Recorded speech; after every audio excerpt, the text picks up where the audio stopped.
Hi எல்லோரும் எப்படி இருக்கிறீங்க? இன்றைக்கி வந்துட்டு ஒரு சூப்பரான டே. எங்கே வந்து போயிட்டுருக்கோன்னு பார்த்தீங்கன்னா, என்னோடய காலேஜ் சீனியர் வீட்டுக்கு.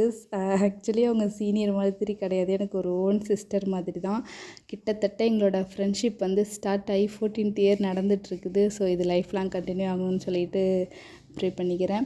ஸோ ரொம்ப பிடிக்கும், எனக்கு அப்போலேருந்து அவங்கள ரொம்ப பிடிக்கும். இப்போ வரைக்கும் போயிட்டுருக்குது, நல்லபடியாக தான் போயிட்டுருக்குது.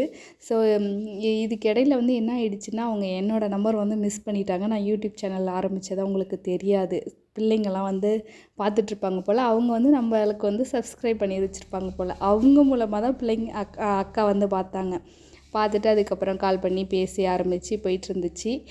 பிள்ளைங்க ரொம்ப க்ளோஸ் ஆகிட்டாங்க. டெய்லி ஸ்கூல் விட்டு வந்தாங்கன்னா ஈவினிங் வீடியோ கால் பண்ணிடுவாங்க. சப்போஸ் நான் எடுக்கலை அப்படின்னா ஃபோன் பண்ணி திட்ட ஆரம்பிச்சிடுவாங்க. வாய்ஸ் மெசேஜ் அனுப்பி விட்ருவாங்க, கால் பண்ணால் எடுக்க மாட்டியா சித்தி நீ அப்படின்னு சொல்லிட்டு. அதுக்கப்புறம் சண்டே வர சொல்லி 2 டேஸாக சொல்லிகிட்டு இருந்தாங்க. சரி பிள்ளைங்களுக்கும் லீவ் விட்டாச்சு, போயிட்டு வரலான்னு சொல்லிட்டு கிளம்பி போயாச்சு. அன்றைக்கி ஃபுல் டே செம்ம ஃபன். ஸோ எப்படி போச்சுன்னு சொல்லிட்டு பார்க்கலாம். ஃபஸ்ட்டு எடுத்தோடனே எனக்கு பரதநாட்டியம் தான் சொல்லிக் கொடுப்பேன்னு சொன்னாங்க. அதுக்கப்புறம் ரீல்ஸ்லாம் எடுக்கலான்னு சொல்லிட்டு அப்படியே ஒன்று ஒன்றா போச்சு. அதெல்லாம் எப்படி இருக்குன்னு சொல்லிட்டு பாருங்கள். ஓகேவா?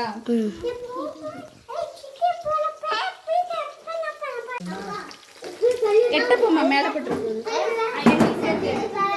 அம்மா சமைச்சு தரலன்னு சொல்லி வீடியோவில் சொல்கிறேன்.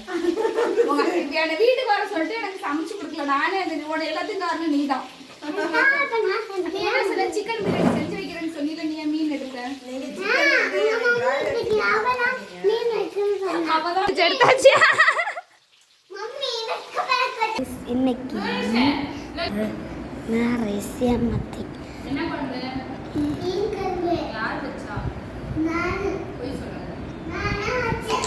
என்ன குழம்பு? இன்னைக்கு மீன் குழம்பு, மீன் ஃபிஷ் ஃப்ரை.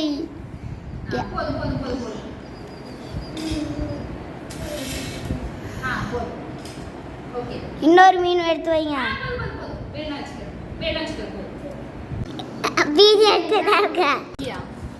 மீன் குழம்பு, சாப்பாடு.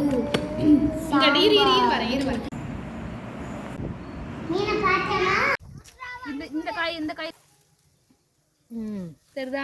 எந்த மாதிரி காய் காப்பிக்கணும்? கொஞ்சம் பெருசா இருக்கதா? பெருசா இருக்கதா பெரியங்க பார்த்து. அதான் ஒன்று பார்த்து செடி பொறுமையாக பார்த்து.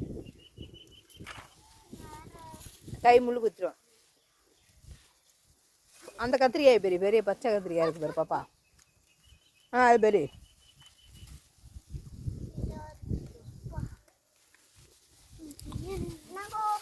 பார்த்து செடியை பார்த்து.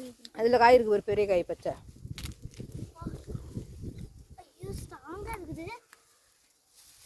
அதில் முள் இருக்கும், பார்த்து பறிக்கணும்.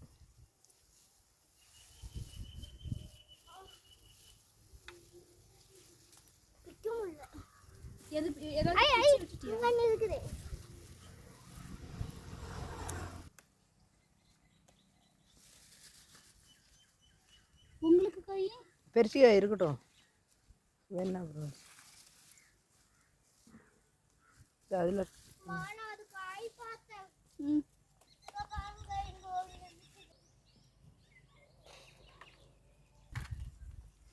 இங்கே பாரு, இங்கே காமி.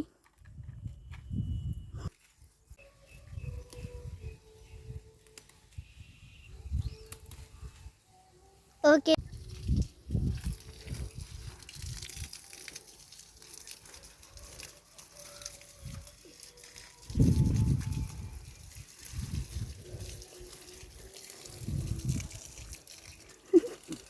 தேங்க்யூ பட்டு. பிக்காத இரு, ஆண்டி கத்திரிக்கோள் வச்சிரு. ஆண்டி கத்திரிக்கோள் கொடுங்க, நானா பிப்பை. பார்த்து பிக்கணும். இது பாவக்கா அப்படியே கட்டு. பிச்சாச்சா? என்ன பாவ? இது வந்து நேற்று இந்த ஷார்ட்ஸில் வந்து போட்டிருந்தேன்ல, ஜல்லிக்கட்டு காளை மாடு. அது வேறு யாரும் இல்லை, இவங்களோட தான். இவங்க வீட்டில் உள்ள மாடு தான் அது. அதை தான் நாங்கள் ஃபோட்டோஸ்லாம் அண்ணா வந்து கூப்பிட்டு போய் எடுத்தாங்க ஃபோட்டோஸ்லாம். அவங்க அந்த சைடு நின்றுக்கிட்டாங்க. நாங்கள்லாம் போகவே பயமாக இருந்துச்சு. அவங்க ஒரு சைடு நின்றுக்கிட்டு இன்னொருத்தவங்க வந்துட்டு ஃபோட்டோ எடுத்தாங்க. இன்னொரு அண்ணா ஃபோட்டோ எடுத்தாங்க. அதுக்கப்புறம் அது கூட கொஞ்ச நேரம் இருந்துட்டு நைட்டு ஃபுல்லாக ஒரு 9 o'clock வரைக்கும் இருந்துட்டு அதுக்கப்புறம் தோட்டத்துலலாம் காய் பிச்சுட்டு அண்ணா வந்துட்டு தர்பூசணி வாழைத்தார் இதெல்லாம் வந்து கொண்டு வந்து கொடுத்தாங்க. அதெல்லாம் எடுத்துகிட்டு வந்தாச்சு. இதில் எனக்கு மெயின் ஹாப்பி என்னென்னா பிள்ளைங்க வந்துட்டு எங்கேயுமே ஸ்டே பண்ணதில்லை. யாரு கூடயும் ரொம்ப ஸ்கூல் தான். அதுக்கப்புறம் எங்கேயும் தனியாக நம்ம அழைச்சிட்டு போனதில்லை. இதில் வந்துட்டு அவங்களோட அந்த அக்கா பிள்ளைங்களோட வந்துட்டு ரொம்ப மிங்கிள் ஆகிட்டாங்க. ரொம்ப ஜாலியாக விளையாண்டாங்க. அதுதான் எனக்கு ரொம்ப ஹாப்பியாக இருந்துச்சு.